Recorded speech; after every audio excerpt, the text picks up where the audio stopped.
this for yourself. When all the Western reformers, British, American revolutionaries, when they talk about India, they talk about caste system, they say that it was the British who kind of abolished it. And Indians who did this, social reformers who did this, were British educated. So it was the Western idea of equality and egalitarian society that kind of did this. But when it comes to their own Renaissance, they are very quick to point out that even though there is a history of slavery when it comes to church-ruled states, they are very quick to point out that, well, actually, it was Christians, especially if you look at the right-wingers, they say that it was Christians who abolished slavery. It wasn't the other way around. It was through Bible that slavery was abolished, because the Bible says that everyone is equal in the eyes of God. So they credit the Bible for abolishing social evil in their society, and then they take that credit away from Indian society. So that is a very smart game they are playing, because obviously they want their religion to be universal. So even though Varnashrama Dharma, even though caste system was abolished by law, later by the constitution, and social reformers had huge roles to play, but we cannot ignore the fact that they had success because it was well received by the Hindu society. Only then they had success. And why was it well received by the Hindu society? Because our definition of dharma has always been dynamic. Our dharma is not static. We do not see dharma as a static phenomenon. We don't see it as something that is unchangeable. It's a universal rule, or it's God's words. That is a very Abrahamic idea, as you can say. It's a very un-Vedic idea to us, that something is unchangeable. So we do not see dharma in that way. Varnashrama dharma kind of points at a social hierarchy, right? There is a social hierarchy. And there will be a social hierarchy no matter what you do. There will always be, if there is a society, there is a hierarchy. You cannot help that. Today, kind of hierarchy we have is we have entrepreneurs at the top, the businessmen and the money makers at the top. So basically, we have Vaishyas at the top, the merchant class at the top. So if you look at today's hierarchy, the teachers, the philosophers, the educators, they all fall into the Brahmin category, right? And the defenders of the nation, the strategists, the administrators, they fall into the Kshatriya category. Then the money makers and the entrepreneurs are Vaishyas. And then everyone who is doing the labor work or manual work or any kind of, even the office work, will fall into the Shudra category, if you go by the traditional distinction. Now, if you look at today, obviously the society, the problems we are having, imagine if the society was reversed and we would have Brahmins, or let's not say Brahmins, but the educators or the philosophers having the most power in the society, right? That would be a very different society. Because the power is not given to money makers. It is not even given to the rulers. It's not even given to the defenders. It is actually given to the educators.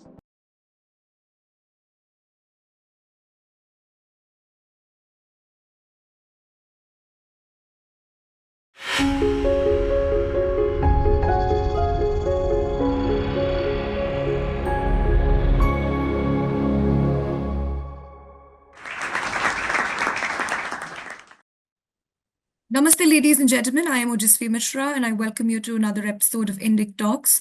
Dharmic Sampradayas in India have often been touted out to be upholders of dogma and preach ideas that no longer cater to social realities. But the history of Hindu Dharmic Sampradaya reveal otherwise. As spoken briefly by our speaker today, Prakriti Goswami ji, in a previous talk with us, would suggest that Sampradayas have played a pivotal role in Dharmic revivalism, eradication of social evils, and structuring social obligations and responsibilities in a way where they are no longer anachronistic to follow. Prakriti Goswami ji, a student of religious studies who holds an MPhil in religious studies from the University of Cambridge, UK, and is a doctoral candidate at Indiana University-Bloomington, US. She is currently teaching the Vallabh Vedant Diploma Course at Mumbai University. I welcome you, ma'am, and I request you to help us explore the unsung contributions of the Indian Sampradaya. Thank you, Jaswiji. It's great to be back, and thank you for having me. Namaste. Okay, so this is a very packed topic, as you know, because there is a lot to explore here. If we go about one different kind of so-called social evils that the British first have tried to abolish in India, and then followed by the social reformers, we need to have a much extended talk. So I'm going to probably focus on one sampradaya, and I will limit myself to mostly Varnashrama Dharma, because that seems to be something that is brought up even today. Whenever you have this political debates surrounding caste system, so-called, they will often say this to us that it is embedded in Hindu Dharma, even though it's politically abolished, it can never be abolished from the society because it is so ingrained. And we need to look at, there are two ways to look at this. One, can we look at this from the Sampradaya perspective, that what the Sampradayas say about Varnashrama Dharma? And second, whatever development we have been able to achieve when it comes to abolishing caste system, when it comes to abolishing untouchability. So was that due to legal reforms? I'm not completely downplaying legal reforms, of course, but was that Sampradayas at play there? So that is something I want to explore. And before we get into this topic, there is something that everyone needs to understand, that when it comes to the morality of a society, when we talk about morality, religion, or more than religion, the culture is the foundation of morality. Without any culture, if a society does not have a strong culture, if the culture is diminished in some way, you see the society kind of deteriorating. And when there is a cultural renaissance, that's when the society starts to flourish. And we see this across borders. We see this globally, this phenomenon. Whatever they call as Western culture. And it's very brave, it's very interesting. There's an observation, and I want the listeners to kind of make this observation. See this for yourself. When all the Western reformers, British, American revolutionaries, when they talk about India, they talk about caste system, they say that it was the British who kind of abolished it. And Indians who did this, social reformers who did this, were British educated. So it was the Western idea of equality and egalitarian society that kind of did this. But when it comes to their own renaissance, they are very quick to point out that even though there is a history of slavery when it comes to church-ruled states, they are very quick to point out that, actually, it was Christians, especially if you look at the right-wingers, they say that it was Christians who abolished slavery. It wasn't the other way around. It was through Bible that slavery was abolished, because the Bible says that everyone is equal in the eyes of God. So they credit the Bible for abolishing social evil in their society, and then they take that credit away from Indian society. So that is a very smart game they are playing, because obviously they want their religion to be universal. But there is some bit of truth in what they're saying.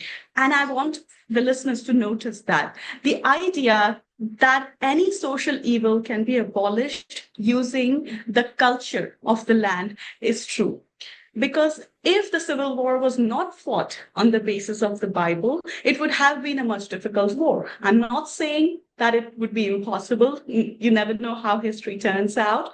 But take this as a simple example. When you say to a person in India, Vasudhaiva Kutumbakam, they understand that, okay, world is one family. But if you say to the same person that love thy neighbor, they would be like, what are you talking about? because that is a concept alien to them, even though that we can draw some universal message from them.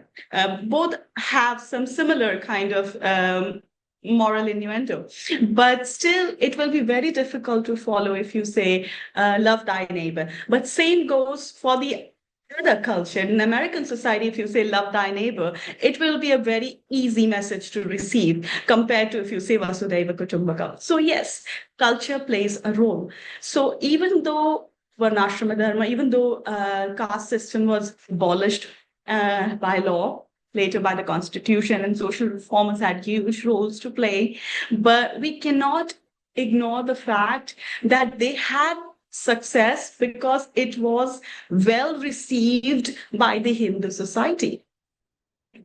Only then they had success. And why was it well received by the Hindu society? Because our definition of dharma has always been dynamic. Our dharma is not static.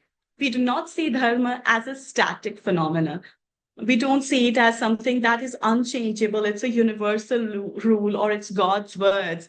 That is a very Abrahamic idea, as you can say. It's a very un-Vedic idea to us that something is unchangeable. So we do not see dharma in that way. Most of the Dharma Shastras, even though largely there have been interpolations, I'm sure many of your listeners are well educated enough to know, and if they don't, I do want to point this out, that many of our scriptures are interpolated, especially Manava Dharma Shastras, in order to promote some sort of wrong message about Asanatana Dharma. But even if you keep that part aside,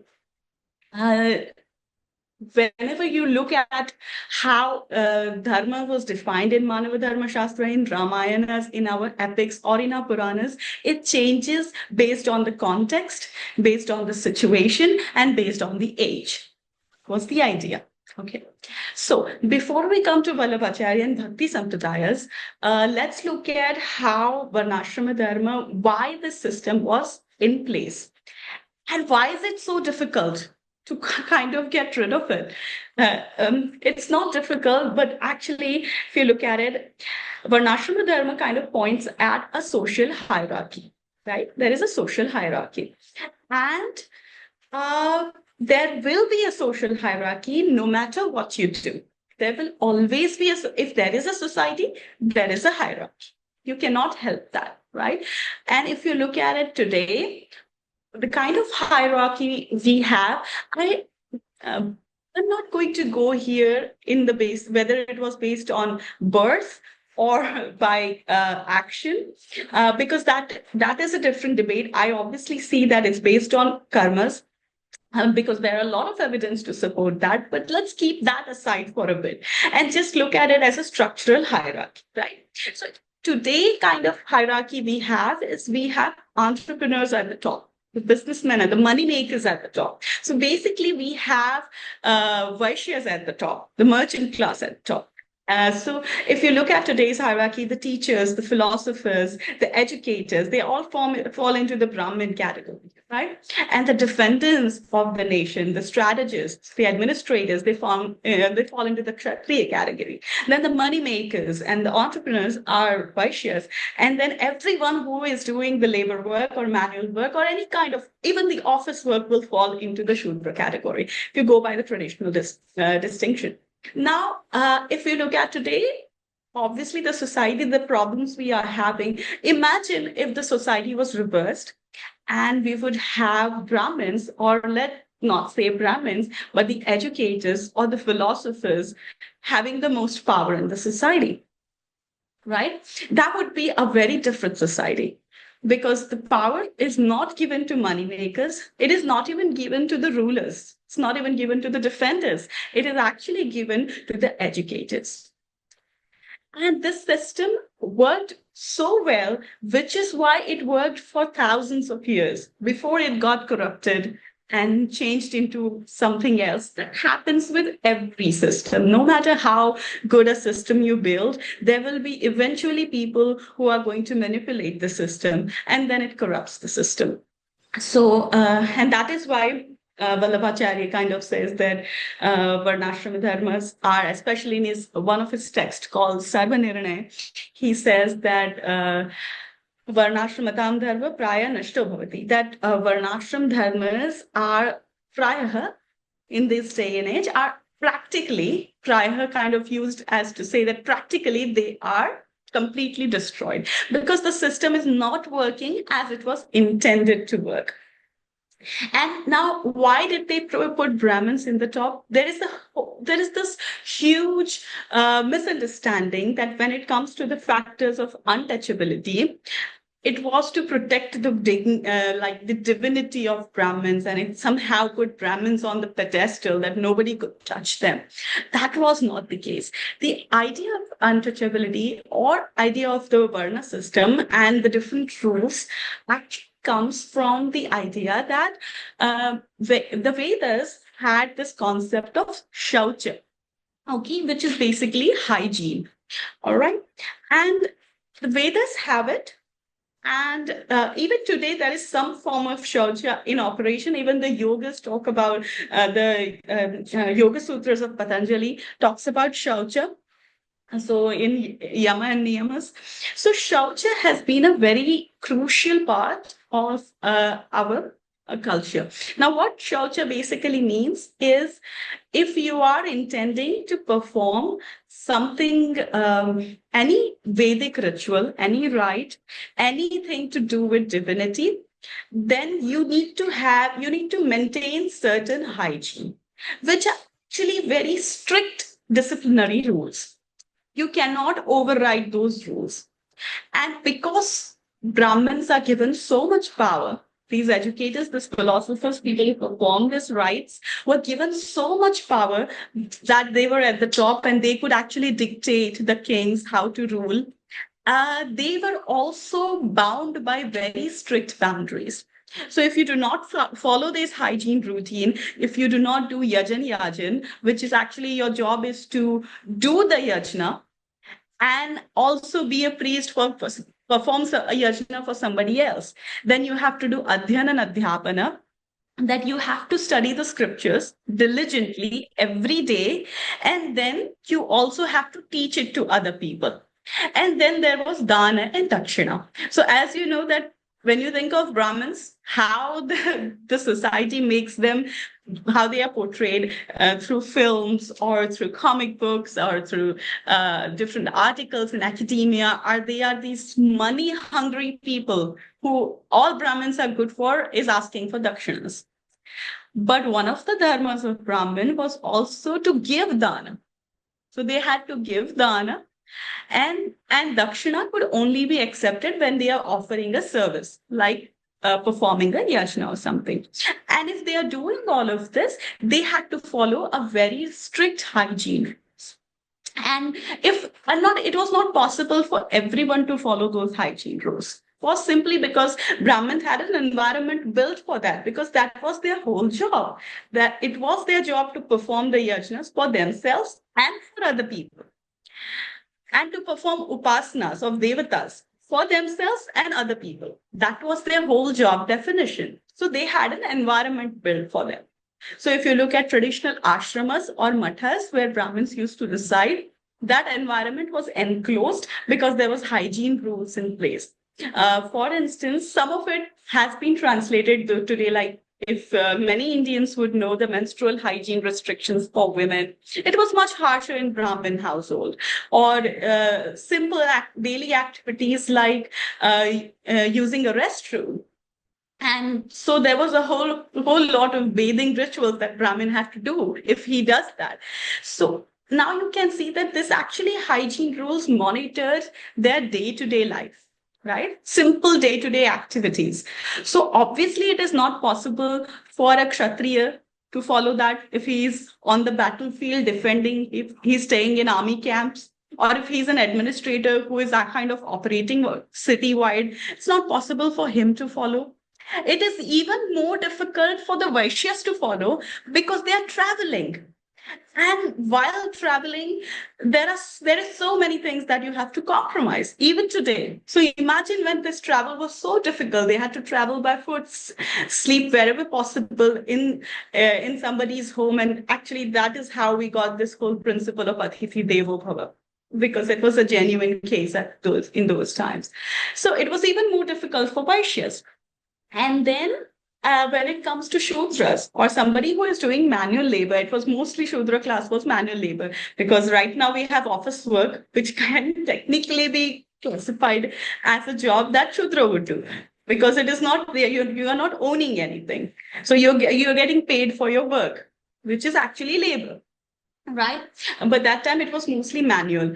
And so can you imagine somebody who is doing so much intense manual labor, for them to come home and then follow these restrictions? It would be impossible, because their lifestyle is not deemed fit for this kind of things. And that is why there was a restriction. The restriction was not because Brahmin was put in the pedestal, but the restrictions were in place because the Brahmin was not allowed to have the same kind of liberties that other people had, because they had these liberties because it was not possible for them to follow the hygiene rules. Because Brahmin's whole job definition is to follow these hygiene rules, he was not allowed the same kind of liberties as other people. Right? That's how this concept evolved, which later kind of corrupted into something very that happens with every system. It got very distorted and the later age. And now you see, even today, in the traditional homes, some of these Brahmin achar, so-called, what you say, Shauchachar, are followed. So, for instance, if you go to a temple, your most of the elders or traditional people will advise you that take a bath before you go to the temple. You can't just walk into a temple, right? Take a bath. So these things are even in the traditional homes which have home shrines, right? Most traditional homes have a shrine at place, right? And if you are coming from outside, your elders in the family will ask you that you take a shower, you take a bath before you actually pray in the shrine, or before you offer naivedyam food in the shrine. So those achar are still followed by us in a very limited capacity in homes which could follow that. So that's how the acharas were developed. So these are the remnants of Vedic achars that we are still following. The reason Vedas had those achar was because one was obviously hygiene, and the second was to prepare your mind to actually get into the spiritual space. For instance, if you're just walking into a temple, you're walking home and you feel like, okay, I need to visit a temple today, and you just walk into a temple. That is okay. You're allowed to do. These days, temples are allowing that, so you may get the darshan of the deity. That's fine, but it won't actually elevate you spiritually or do anything for your spiritual journey, except maybe offer you grace. So we in the Bhakti Sampradayas, the concept of grace is so important. So obviously, if you have a lot of shraddha, a lot of bhakti in your heart, different story. You're graced by the deity. But in most cases, if you are nonchalant, that means you have zero effort towards your spiritual life. So if you have zero effort, then that connection is not formed. It's like a relationship, right? Even in the ordinary life, if you have a relation but with somebody, you need to put in efforts, right? Without efforts, the relationship fails. So same happens with your relationship with the divinity. So you have to put in efforts. And that is why these hygiene rules were in place. So even in olden times, where if a king needed to perform a yajna, he had to follow the Brahmin achar for the duration of the yajna. After that, he is excused. Brahmin is never excused. Whether the yajna is ongoing or it's not ongoing, Brahmana is never excused. So this was a very hard, disciplined life. Now, as you see, the time progressed and the system collapsed, and the Bhakti Acharyas mostly understood that this is a thousands of years old system which is not working anymore, and it is collapsing. And so they kind of replaced the Varnashrama system with Vaishnavacharya system. And you find this is not just Vallabha Sampradaya. You find this in many Bhakti Sampradayas. In my previous talks, I have mentioned how Ramanuja kind of gave away the mantra to everybody. And so what Bhakti Acharya was, especially what Vallabhacharya did, was they brought the deity to your home, right? As I've mentioned before, this was unheard of. Sanctified deity cannot ever leave the temple. That was the idea because he is protected by the hygiene. Okay. Now, Vallabhacharya had two conceptions of divinity. One was Sarvodharak, the other was Bhaktodharak. So, Uddharak here means the savior, the redeemer, जो उद्धार करता है.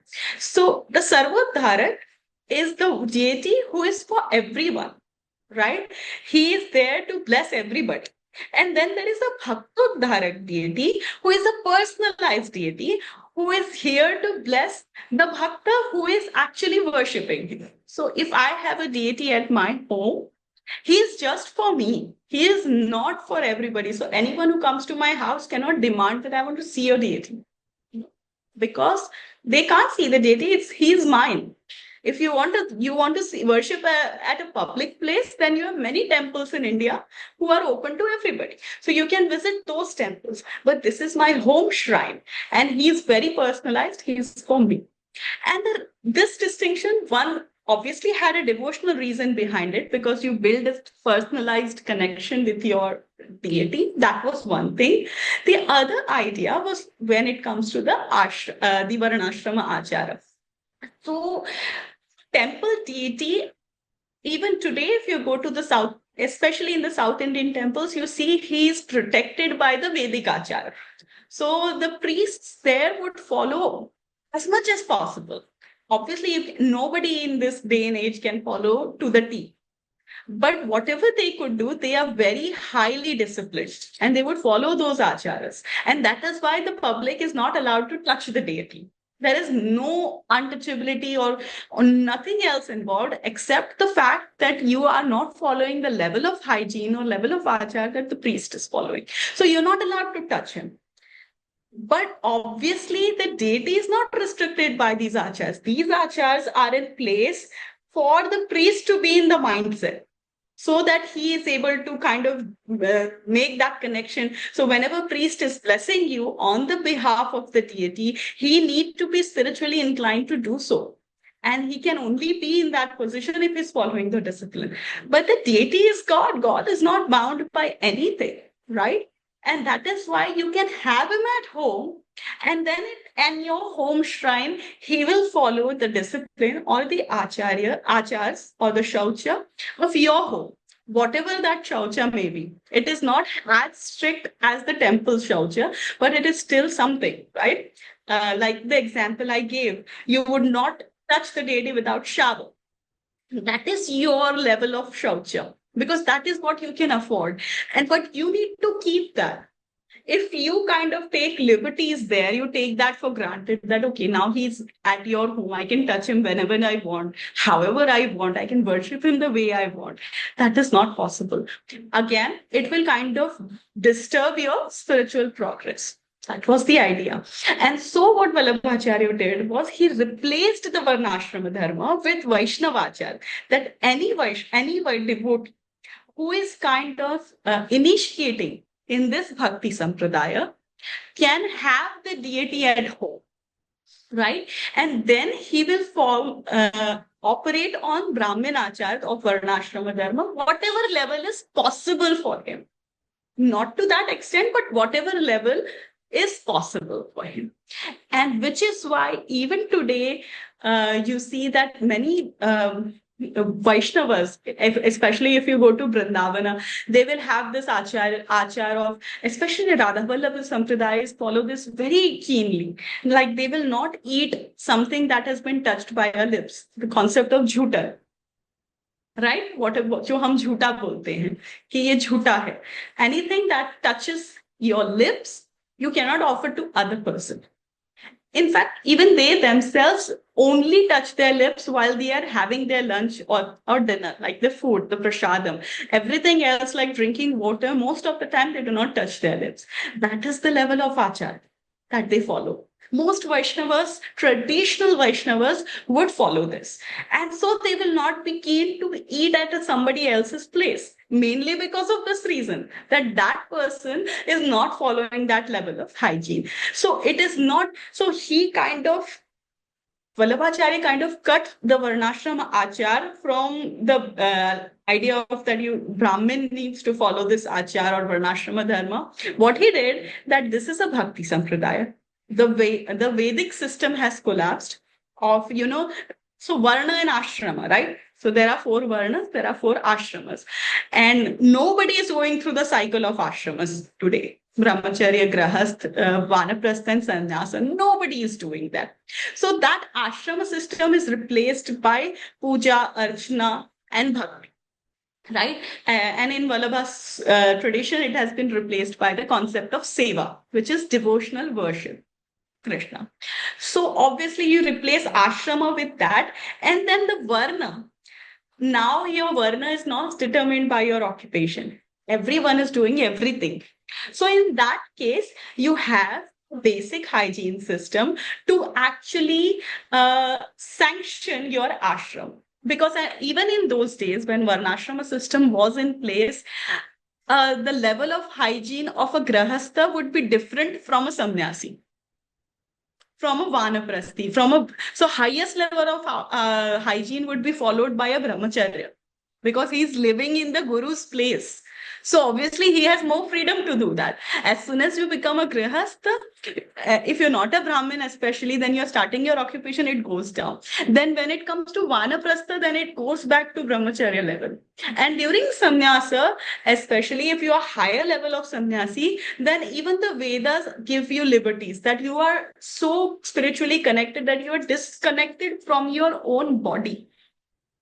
And now you are more going inwards and you are more connected to your soul than the Atman, then you are connected to your body. So once you disrupt that connection with your body, then the achar are not for you. It's of no use to you. You follow the achar as long as you are connected with the material sense of your body and your material relationship. And so, as you know, the Gita says that, okay, your Atman changes body like you change your clothes. And so in this life, you have relationships, but those relationships are concerned this deha sambandha, right? They are related to this body. Next life, you will have different connections. So people who we all kind of conceptually grasp this, but it's experientially, it's very difficult to follow, right? It's not easy. You need to be in the highest state of yoga to be able to concentrate your mind in that way. So anyone who is able to achieve that, most sannyasis, they are excused from all this acharya. They are excused. Not everyone is. So Vallabhacharya kind of followed the same trajectory in his system. What he did was he said that, okay, as long as you can have the deity at home, you will follow the hygiene, whatever is possible. And then when you are so involved with the deity that you become one with him, at that stage, the achar will not be effective on you. At that stage, you can do what you basically, he called the stage of bhakti, prem, asakti, and vyasan.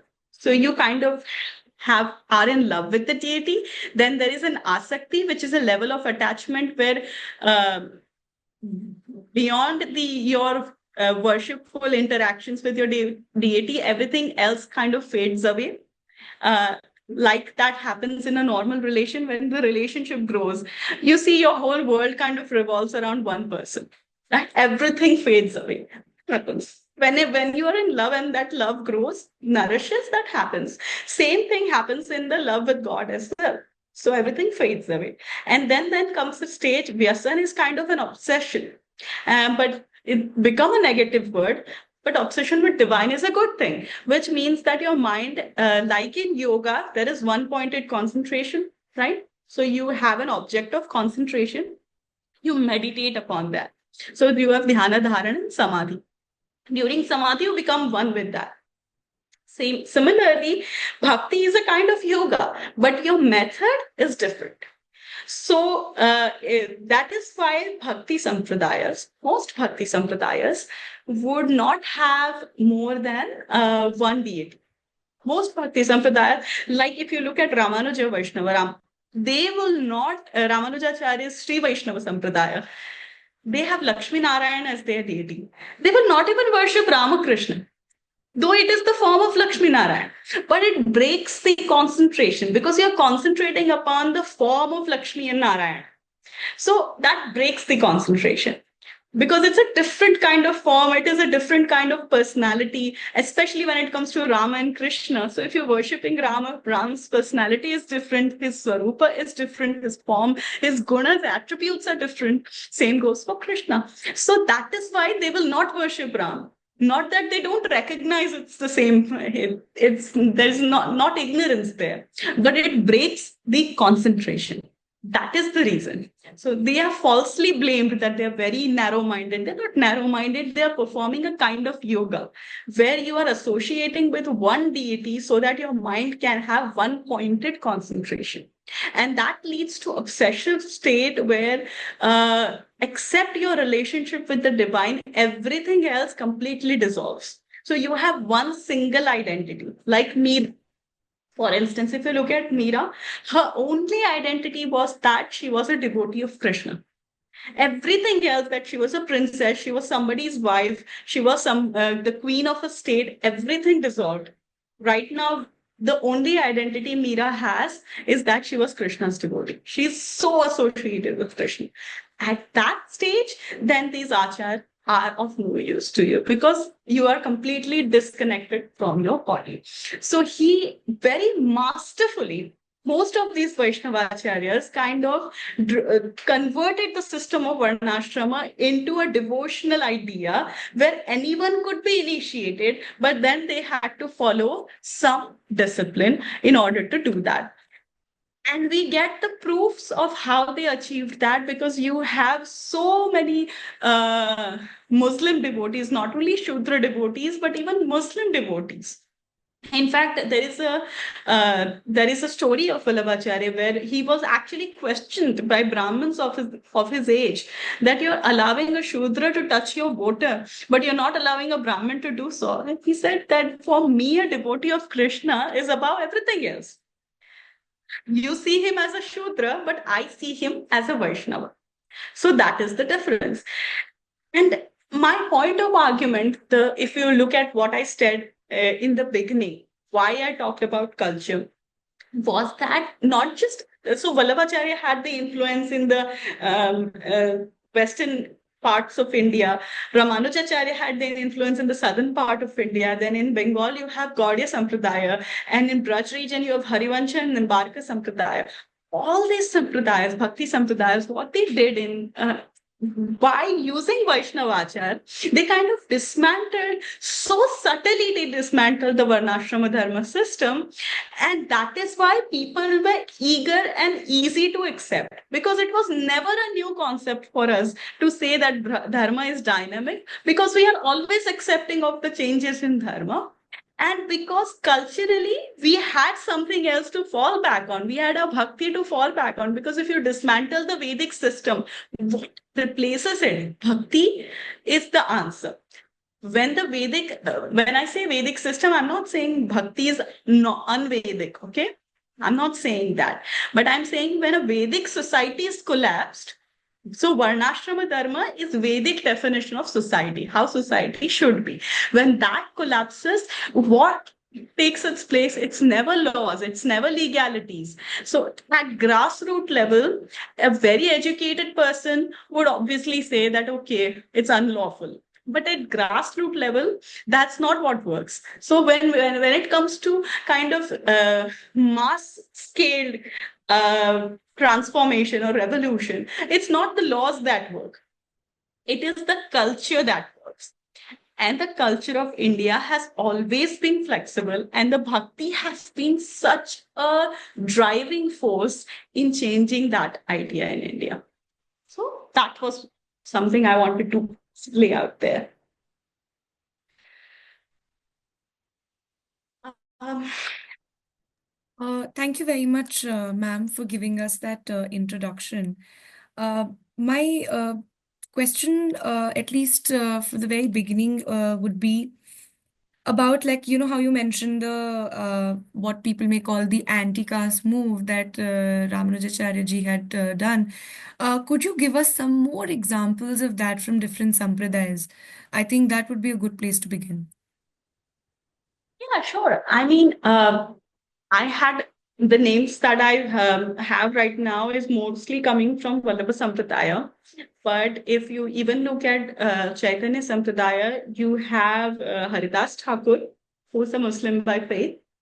So as you know that Mlechas are actually beyond the Varnashram system. So you have Varnashram system who are part of the Vedic society, and then you have Mlechas who actually fall beyond it.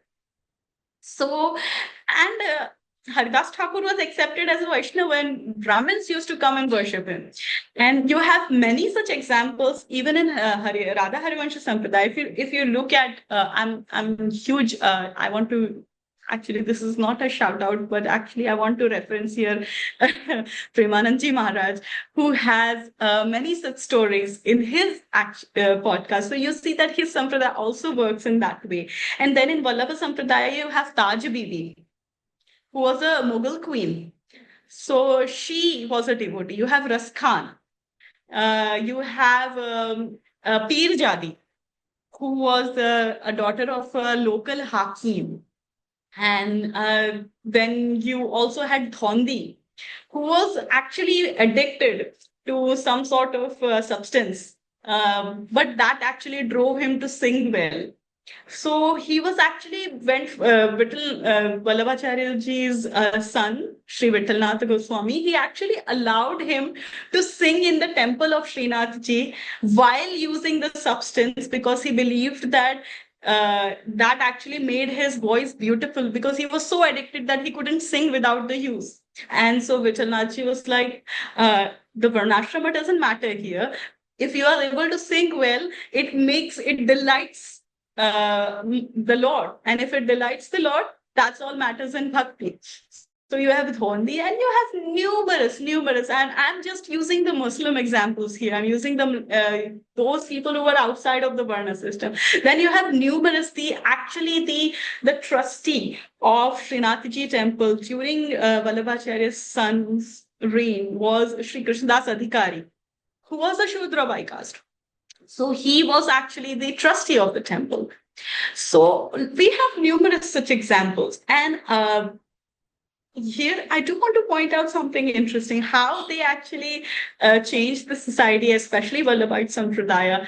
I often personally I'm asked this, and there are some comments as well who says that Vallabhite Sampradaya actually worked in conjunction with Mughal rule because these people were so hands in gloves with the Mughals because Mughal kind of Vittalnaji purchased the Jatipura estates from the Mughal, and he had a very good relation with the Mughal rule at that time. So they, but I want to point out this thing here: most Bhakti saints, they're not warriors, and Mughals were the rulers, right? So they cannot just drop an army and fight against the invaders.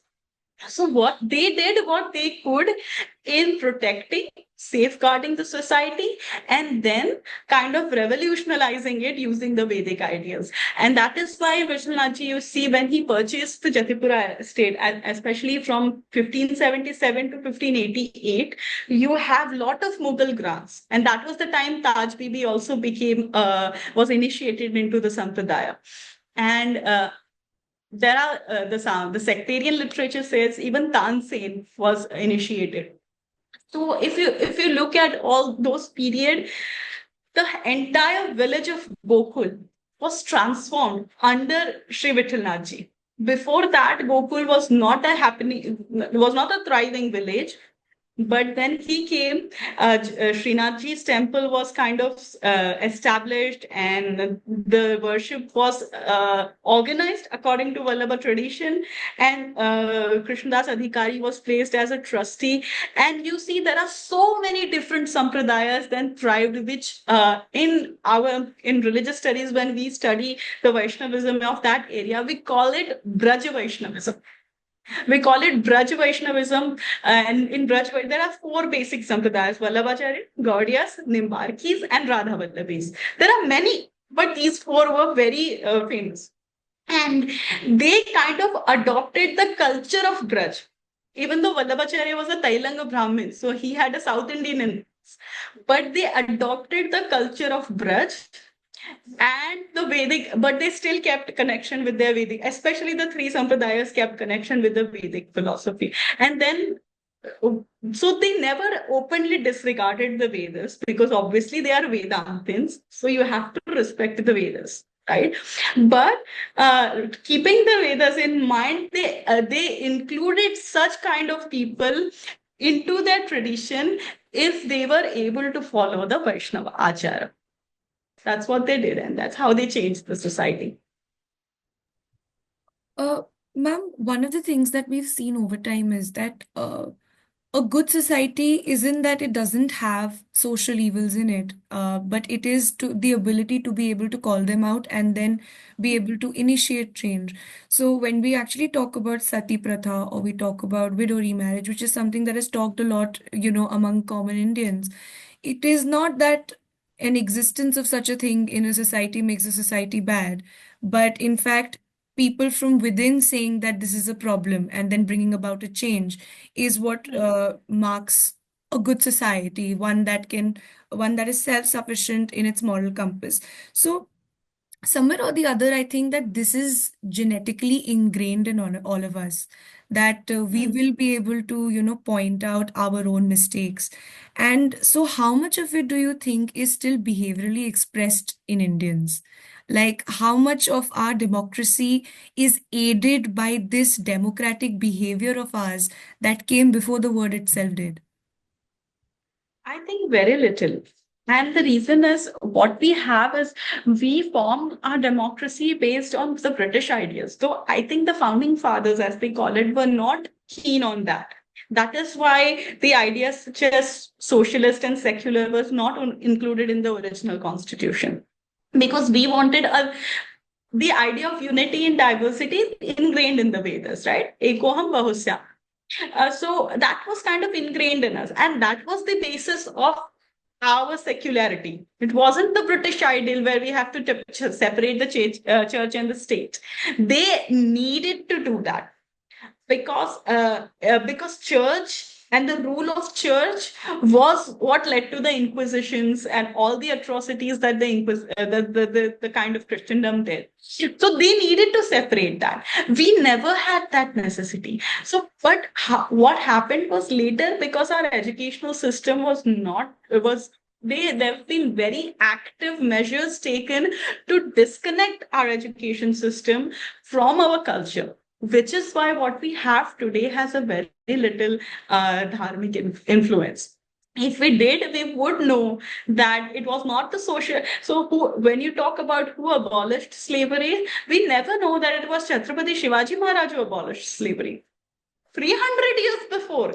So, and who brought slavery to India? It was the Islamic invasions that brought slavery to India. We never had concept. So, we are blamed for our evils, but there have been active measures taken to disconnect us. So this idea of questioning, as you rightly pointed out, is very much part of our culture. But we are not questioning it from. I'll give you one example. You might have heard people saying that, oh, you can be atheist and you can be a Hindu, right? And it is so tiring to hear that. It is so tiring to hear that. Because no, that's not what we mean. So what they actually want to say is that we were not some tyrannical, mad people who would prosecute and kill people for having a different opinion. That was never culture of India. So that is why you have atheist philosophies kind of flourishing in Indian subcontinent because they were allowed to have their thoughts. And then they were, so in Ramayana, you have discussion with an atheist philosopher. So we always keep that's the idea of questioning was so much ingrained in our culture that there was diverse of opinions. We allowed questions, we allowed discussions.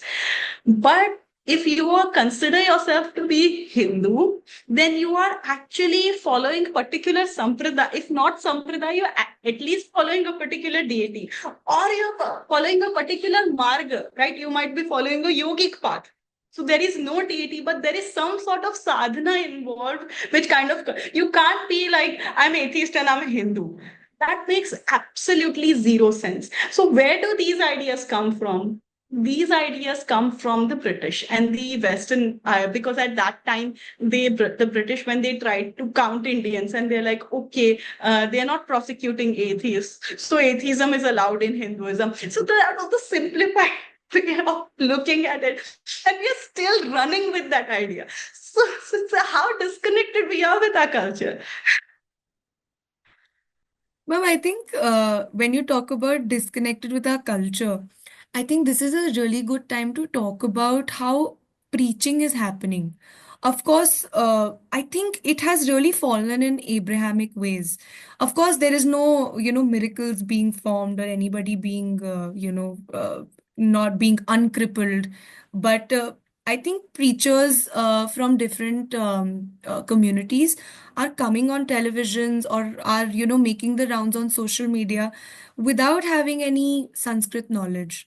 Most of them don't speak Sanskrit, they don't know Sanskrit. If there was a Sanskrit shlok kept in front of them, they won't even be able to pronounce it correctly.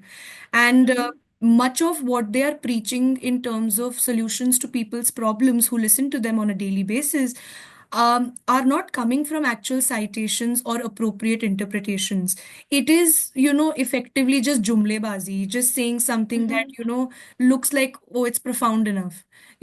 So, what parts of televising preaching, Hindu preaching, must be retained and what needs to be changed?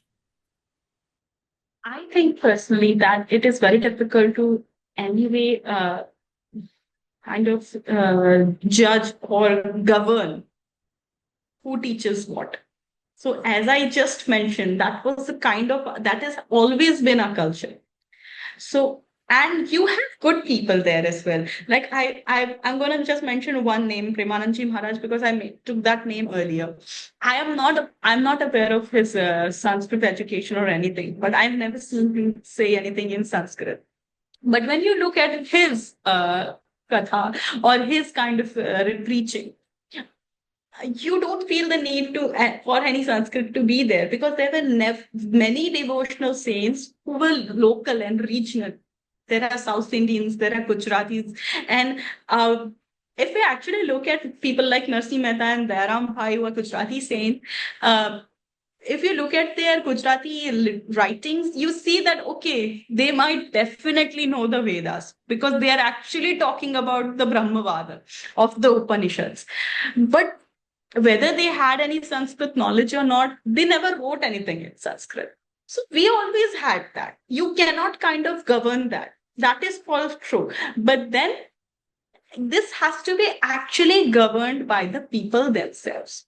The idea of taking shortcuts to dharma, because this is the age of consumerism, and America has given us a lot of good things. I would not deny that. But one of the worst things that America has given us is this fast culture of consumerism, that you need quick results. So, but dharma or bhakti, nothing will work quickly here because there are so many layers. There are the layer of your sense organs, then there is the layer of your mind. And I think Indian philosophy is the only philosophy in the world that has four layers of mind. Nowhere in the world they have thought of four layers of mind. We have thought about man, buddhi, chit, ahankar. We have four layers of mind, and then you reach the Atman. It is so in depth. And so obviously it is going to take time. So whenever we go for quick solutions, that you kuch latka diya yahan par, you just hang something in your house, you change the color of your clothes. All these are quick solutions. If you want quick solutions for dharma, there will evidently, like invariably, there will be frauds who will take advantage of your quickness. That because you want quick solution, we can give you quick ideas, and then that have no basis in dharma. So this is what public needs to change. We can't govern who comes and preaches what.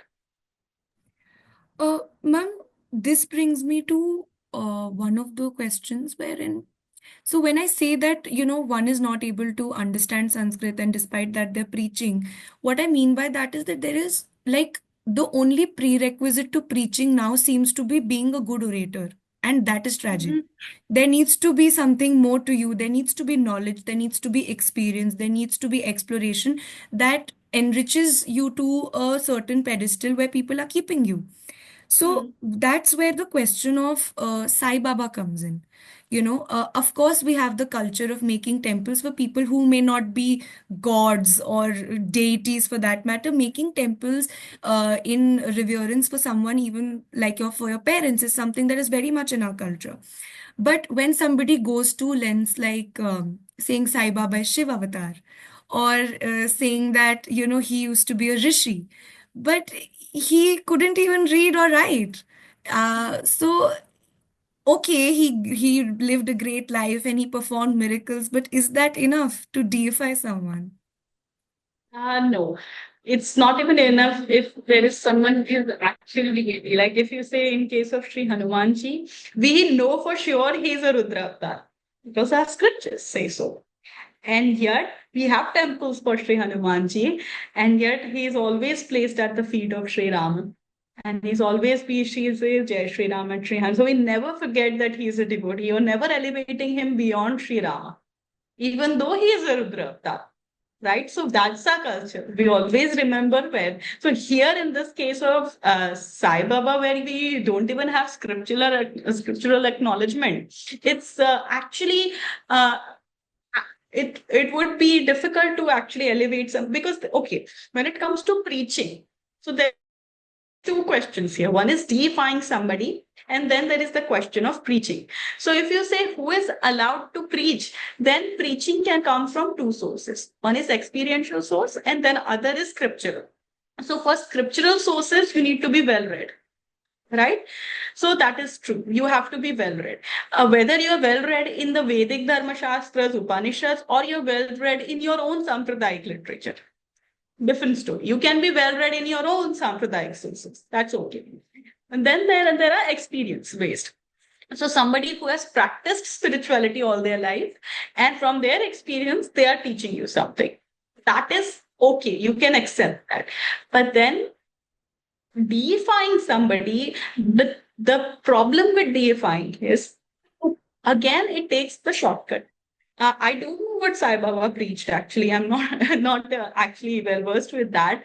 But just by building somebody's temple, and if you think that just by worshipping at somebody's feet, you will be able to achieve spirituality, that concept is so adharmic that it is something that is alien to us. That's completely Abrahamic. Even our avatars, like you see Patanjali, who is the avatar of Shesha. That's what we believe. He's the avatar of Shesha. But you are not building temple for Patanjali because Patanjali never preached that. He preached yoga. So what he would ask you to do is follow the Ashtanga yoga. You can't build a temple for Patanjali and think you will achieve samadhi. You are only building temples for the deity whose upasana or whose puja you can perform. Those temples are allowed. Everyone else who is a teacher or a preacher, he is considered to be a guide that you can follow his path and it takes you to spirituality. I am not even sure that Sai Baba actually qualifies as that because there is very little literature on that. So it's actually very dubious. And we have, I don't know, I think we have 50 more people who would be more qualified in their laying out of spiritual paths that you could follow. So there is that. No, you're very right, ma'am, because even if we have to read about Sai Baba, all that we know is the account of some buddy who was known as a disciple of his. I think his name was Dabholkar, and it's undergone so many translations. And we know that the Shri Sai Trust does a lot of good things, in terms of making shrines here and there, even of Ganesh ji. But then the temple has things like it has a Muslim samadhi. So it has actually some disciple buried there within the temple in a cemetery style. Hmm. So I don't know, it sounds very filmy to me. It's not very religious per se, which is And that would rightly. actually break the Varnashrama system that we just talked about, Precisely. because There's nothing it would temple-like in break. it, honestly. I mean, an agarbatti doesn't make a temple. No. So, and it's very challenging to break that because he's very famous. He is oftentimes known as somebody who revived things, which I mean, I don't know. We don't even know where he came from. Couldn't read, couldn't There write. are there are two reasons he's famous. Hmm. As far when I look at the Hindu population, there are two reasons he's famous. One, as I mentioned, we need shortcuts. That's one thing. So if we need shortcut, you don't want to do sadhanas. Uh, you like to say I'm spiritual, but you don't want to do sadhanas. So that is why. And second thing is famous because most Hindus are ashamed of their cultural identity. There would be very few people who would come out and say, right now it's changing. There, I call this period of Hindu Renaissance. So it's changing a lot. But very few people would come out and say, I am a Shiva Bhakta. And this is what I do. I am a Rama Bhakta. I'm a Krishna Bhakta.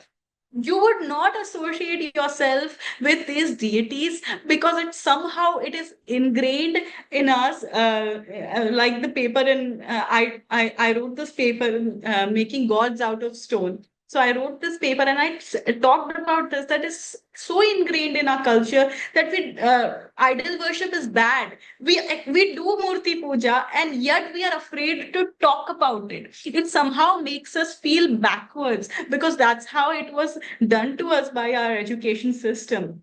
And so you want to associate yourself with something that is secular, like you want to be Kabir Pantha. I respect Kabir a lot. He's a great, but yet you want to associate with Kabir, you want to associate with Sai Baba, yoga, all that is fine, but you will never come out and say who you worship. Two reasons. No, that's very rightly stated, ma'am. One of the questions that I had was from something you said in the monologue. You said that a Brahmin's job is yajan, adhyayan, adhyapan, and dan dakshina. So I want you to elaborate on the dan part of it because that's new for me. So, what Vedas say about dana is that any grahastha ashrami, anyone who is a grahastha, should engage in dana. I hear this so much from people who say that, oh, Hindus do not have the concept of charity. There is Christian charity, there is Muslim charity, which is zakat. What is Hindu charity? So what is the role of charity? And we don't have a Sanatan concept of charity because we don't think charity is something spiritual in nature. It is your duty as a human being to be charitable if you can afford. And so most grahasthashramis had to perform dana, right? So even Brahmins who were grahastha had to give dan to to sannyasis who may be coming to, or to like the manavadan or to pashudan, or anybody who is hungry. So there are five kinds of dan, right? To the bhuta, and which goes to all the living beings, then it goes to the animals, and then it goes to hungry people, sannyasis, all those kinds of grants. So it was your duty as a grahas, and there was a determined amount. Like most of them have the percentage of your income. We don't have that. It was yatha shakti, whatever is your capability. But dan should be part of your life. You cannot just cook for yourself, eat for yourself. That is something alien. That's how yajnas develop, because the first bhaga goes to gods, which was then replaced by puja and naivedyam. So the first bhag goes to the naivedyam, then it goes to the cows, then it goes to dana, and then you eat. That is dharma. That's very beautifully put, ma'am. One more question that comes to mind is often that there is this, again, very over poeticizing bhakti in a way where people say, my relationship is straight with God. Of course, that is true, but not to a point where we misunderstand the importance of a guru. Even something as simple as the importance of having a family priest. Everybody used to have a family priest, they still do in some cases. So I would want you to shed light on how is someone's life enriched or benefited by having a family priest or a guru that guides them not only for things like bhakti, but also for things like, having a simple puja to start your new home or inaugurate a new home or something like that? So, in the question you asked, there are two kinds of priests in our tradition. So, when you talk about family priest who is performing the Vedic rituals, like the opening of a new home, wedding rituals, upnayan sanskar, ityadi, all of those are priests on hire. So you pay dakshina to them, like you pay a service charge to them. That is very different to a spiritual guru. Okay, most sampradayas in olden days, gurus used to follow us. You cannot give dakshina to guru. So this is a very beautiful concept. Gurus used to follow this. So how do they sustain themselves? Even in some cases, gurus had families. So how do they sustain themselves? So they cannot demand a service charge. The Brahmin or priest who performs a Vedic ritual can demand it, that this would be my charge for performing it. But a guru can never demand that from his disciple. They would, again, the concept of yatha shakti comes in. Yatha shakti, whatever is their capacity, they would place at the feet of the guru, and that would be the source of his income, whatever little or whatever excess he gains through that way. So that system is, because it required the guru to be so in control, because you cannot control the amount that will be paid, you cannot demand anything, so you have to completely surrender yourself to Krishna or the deity you are worshipping. And then that is the first difference. So you have to be so in control of your sense organs, your mind, to live a life like that. Sometimes you can get lucky and get a lot of things. Sometimes you have very difficult time in running your house. So that's how gurus used to operate. So those gurus are for lifetime and they would guide your spiritual progress. For instance, I am a Krishna Bhakta. So anyone who is a Vallabh Sampradaya, if they have a wedding in place, they have a wedding, they will invite a priest to do Ganesha Sthapana and wedding. So they will invoke Ganesha, and that is because that is a Vedic ritual. So they will have a priest who will do that to them, for them, and they will pay the dakshina to that priest. So that is one aspect. But they are not worshipping Ganesha because they are not Ganesha bhaktas, they are Krishna bhaktas. So guru is somebody who will guide them with Krishna bhakti. So be very careful in choosing your guru, because your Vedic rituals are part of your day-to-day life. So you are kind of invoking the blessings of the divine, of okay, taking care that may have harmed many lives while building a home for yourself. So you're doing a puja shanti and for that. So that is part of our culture, and everyone should do that. Or you're doing an upnayan sanskar, I think everyone should do that. And then, but choosing a guru is a very, very important task. You should be very careful and choose a guru. Like when you asked previously about who should be a preacher, so I said people should be careful. So choose a guru who will give you a sadhana to perform. Those are the right kind of guru, who is not placing his hand on your head and saying, now you are progressed.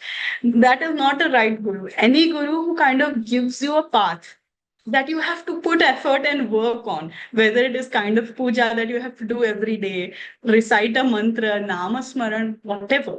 That is a guru. But my concluding question would be that oftentimes people say that equality within the Hindu community is brought about through Shaivism or through Shiv Bhakti, because there is no up and down over there, there's no upper class, lower class there. I want you to bust that myth and also help us understand how this difference between Shaivism and Vaishnavism has come about and how finally it becomes one. People who say that should visit temples in South, I think. And if they are allowed into the garbhagrihas of where Shivalingam is placed, I will stop doing these talks. They will never be allowed. So, okay. Uh, the basic difference between Shaivism and Vaishnavism. So there are, when we you have to understand the system. I'll be as brief as possible. Okay. When the Vedic society collapsed, the system of yajna collapsed, right? That was replaced by upasana paddhati and smartism, right? And that kind of paddhati is where in order to connect with the divine, you're using a deity to connect yourself with the divine. Okay. And there can be smartas usually had the five deities, the Shiva, Vishnu, Shakti, Ganesha, Surya, Kartikeya, all these deities. Okay. And this is the part of Tantra. Tantra basically meant, right now we have a very different definition of Tantra. We think it's dark magic. But Tantra basically had two sides. One was Dakshina Tantra, one was Vama Tantra. So I have very little knowledge on Tantra, but when it comes to Bhakti, Bhakti was a part of Dakshina Tantra, which kind of followed the Vedic discipline, exactly how I mentioned Vallabh Sampradaya works. You never dismantle the Vedic discipline, but you replace it, keeping the core idea alive. So you're keeping the core idea of hygiene alive and you're replacing it, right? That was done in Dakshina Tantra. So if under Dakshina Tantra, whoever is worshipped, Shiva, Vishnu, Shakti, they will all follow the hygiene and the system of where there will be inequalities. And I explained the reasons previously, why there is inequality. Then it comes to Vama Tantra. Now, I would admit this that there is very little Vama Tantra or of Vishnu Devata. I'm not saying there is none. And I'm little less educated in Vama Tantra, but there is deities like Varaha, kind of Vishnu's form, who are worshipped in a part of Vama Tantra. And whenever you're doing Upasana in a form of Vama Tantra, then these hygiene rules are not followed. Okay, and that is, and Shakti and Shaiva worship was very enhanced in Vama Tantra because they are that kind of deities. Because if you look at Shiva, is Pashupatina, right? And so, because Vishnu's core form is of sustenance, so he actually embodies or he kind of signifies sustenance of society, right? So he will uphold the Vedas.